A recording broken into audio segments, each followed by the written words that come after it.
Well, welcome to Bulls and Bears, where we explore ASX-listed companies that are doing interesting things. I'm Matt Birney, and I'm joined in the Bulls and Bears Perth studio today by the Managing Director of Stargroup, Todd Zani. Good morning, Todd. Thanks, Matt. Stargroup's a Perth-based ASX-listed company involved in the financial payments industry. Can you tell us exactly how does Stargroup make money?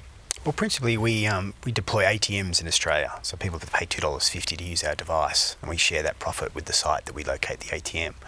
But we also own the manufacturer of those technologies, a South Korean private company. So we actually sell those ATMs as well to third parties and other deployers in Australia.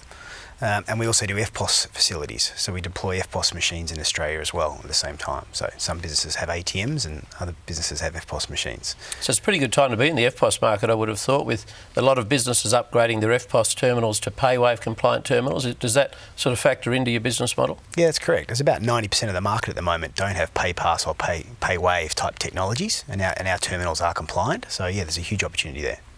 And with respect to your ATM machines, can you tell us how many ATMs do you have on the street around Australia?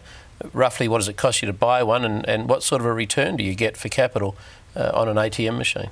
Yeah, we currently have 350 ATMs in Australia, and we're doing just a little under 3 million transactions a year. Now, because we own the manufacturer, we get them quite cheaply, but by the time we bolt them down, they cost us about $10,000 each.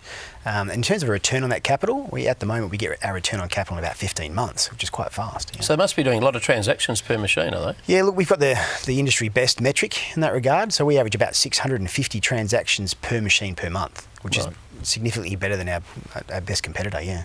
And when you have a look at Stargroup, as I have recently, by any measure, Stargroup has experienced extraordinary growth just in the last 12 months. You've gone from, and correct me if I'm wrong, but you've gone from about 40 ATM machines in your network a year ago, and from losing about $1 million a year to over 350 machines on the street now, and you're predicting, your guidance at the moment is that you'll make about 4.3 million next year.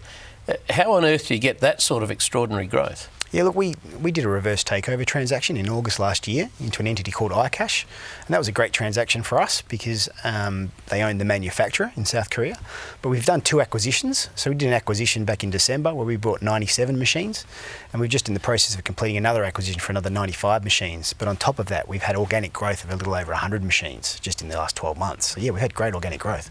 Fantastic. A lot of listed companies are generally priced by the market as a multiple of their net profit after tax, but it seems to me, looking at Stargroup, that you could almost be priced as a multiple of your EBITDA rather than of your net profit after tax, because you own a big bag of tax losses that came with the shell that you backdoored into. Yeah. And of course the depreciation rules for things like ATM machines are pretty generous, aren't they? Yeah, they're very generous. It's probably one of the few industries where the ATO is generous to us, but they allow us to write the machines off over 5 years. And how long would they last for typically? Oh, look, the manufacturer warranty is like 10 years, but you know, I've been in this industry 17 years and I'm aware of machines that have lasted as long as 15. So yeah, it's a long time. Great. And how many tax losses did you pick up when you did that merger with iCash? Yeah, iCash had a little over 15 million income tax losses, and they also had $11 million worth of capital losses. So arguably there's $26 million worth of losses there.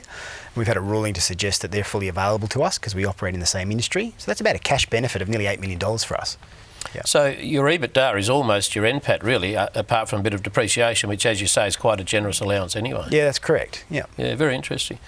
So what's next for Stargroup? I mean, can you keep up this pace of mergers and acquisitions? You've done 3 in 12 months. I'm not quite sure how you managed to pull that off, but can you keep up that pace? Yeah, look, we'll continue to look for any value accretive acquisitions. I think, you know, there is a bit of opportunity there in that regard, but the reality is now, given where we're positioned, if we do that, the reality is we'll do that via debt now and use existing cash flow rather than doing any more equity raising. But no, we're quietly confident that there may be some more activity in that regard in the next 6 to 12 months.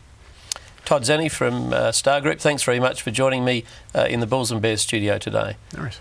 If you'd like to learn more about Stargroup, their stock code is STL, and their stock has been trading between 3.5 and 3.6 cents a share in recent times. I'm Matt Birney, and you've been watching Bulls and Bears. For more Bulls and Bears stories, go to thewest.com.au and click the Business tab, followed by the Public Companies tab.